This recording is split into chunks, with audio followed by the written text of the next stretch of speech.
Did not want Jesus to be my God. I never even thought that he would be. Jesus was a cuss word, and Yeshua was his name. I go to sleep one night, and I hear my mother waking me up and saying, Liat, kumi, kumi, Yeshua or Mashiach. She says, wake up, Yeshua is the Messiah.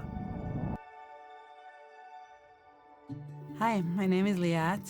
I was born and raised in a suburb of Tel Aviv, in Bat Yam. Right after I finished my military service, I decided to travel to the United States. And then I met my husband, who was not Jewish, but it didn't matter to me. There was a connection. We both were seeking God, and everybody in the family was worried, how are you going to raise kids? And, where you're Jewish and he's Christian. But I was very stubborn, and I was convinced that you can do it if in a spiritual way, where we just both respect each other's holidays and each other's practices and all that. He really respected, my choice to seek my spiritual roots and to understand them. Our son was turning 13, and I really wanted him to be bar mitzvah. So the only place that let us have his bar mitzvah was an Orthodox Jewish organization. And they were so sweet and they were so welcoming, and I thought maybe that's what I need to do.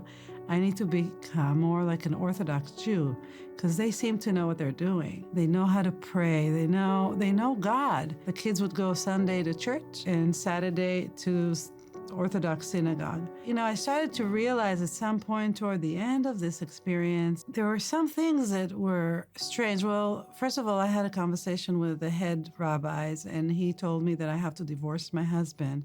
And I had a beautiful marriage. Besides this religion issue that was growing bigger and bigger as a monster in our family, we had love for each other, and we were raising children. I didn't want to divorce him. Other boys, when they go out to read from the Torah, they would call out their names like Shimon, the son of Abraham. And when my boys would go up to the Torah, they would say,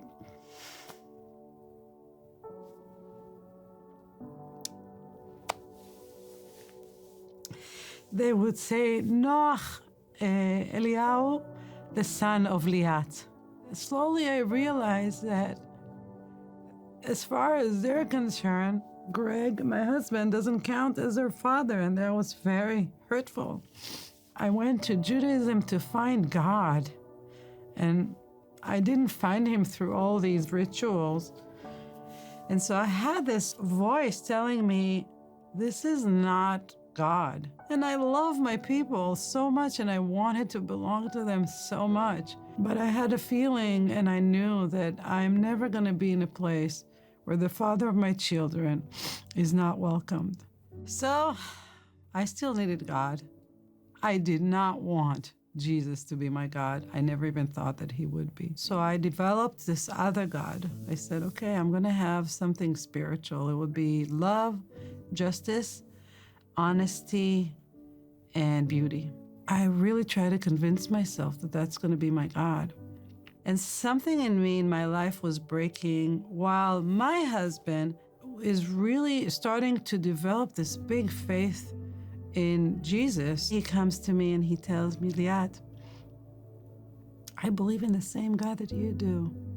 I believe in the God of Abraham, Isaac, and Jacob. So I told him, well, if you do believe in the same God that I do, why can't you just be Jewish? Why can't you just forget about Jesus and all this stuff and be Jewish, and then we can just have a wonderful life together? And in the house, Jesus becomes the enemy.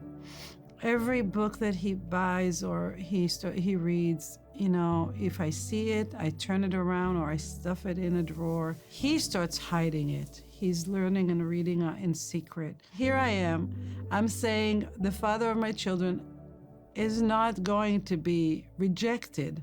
I am starting to reject him. I'm rejecting him. I'm hitting a place where I'm working really hard to be good, but I'm realizing that I'm really not good at all. That God that I invented is not saving me. I need someone to save me from this, and I don't know how.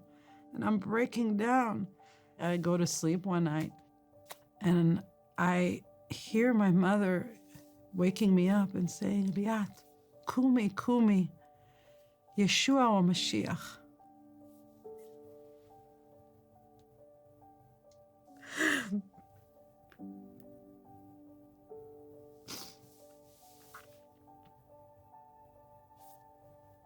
She says, wake up, Yeshua is the Messiah. That morning I woke up, something changed me. That was not a dream. I know it was not a dream because first of all, I didn't know who Yeshua was. I never heard that name. But I know she was talking about Jesus for some reason. I didn't know who was it. And then the next night I go to sleep and Greg was telling me, Liat, you're yelling Yeshua, Yeshua through your sleep. I knew that what he was saying was right. I just was afraid, that he would, what is he going to think about me? I told him, I think I believe in Yeshua. The next night, I went on my knees and I said, Abba, Adonai, if this is true, could you give me one more dream? I don't know. I said, could you give me one more dream? And I went to sleep and I had one more dream. And I woke up and I knew, I said, this is it. I know that Jesus is my Messiah. And then I knew that was what was missing, that in that fork that I arrived to, is that I was bad. And it was not that I was bad. I knew that I was not a murderer. I was not a thief, but I could never be on that level that is expected of me. No matter how much I tried, no matter how I exhaust myself, I couldn't. And that I needed a Messiah. I needed someone to save me from that.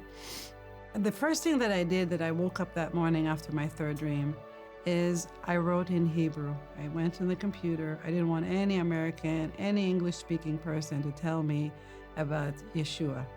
So I went on the computer and I wrote in Hebrew, Lama Yeshua. And I wrote, why Yeshua? And One for Israel came. And One for Israel and all One for Israel's angels started to explain to me things that I didn't understand. One of my biggest fears was that I will lose my Judaism because I love being Jewish. They explained to me how Jewish believing in Yeshua is. And I did.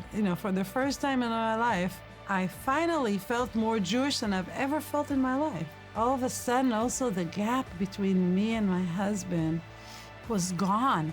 I felt like, wow, I can see so clearly now. I was just a new person. I went to sleep hating Jesus. I woke up loving Yeshua. I don't know how to explain it.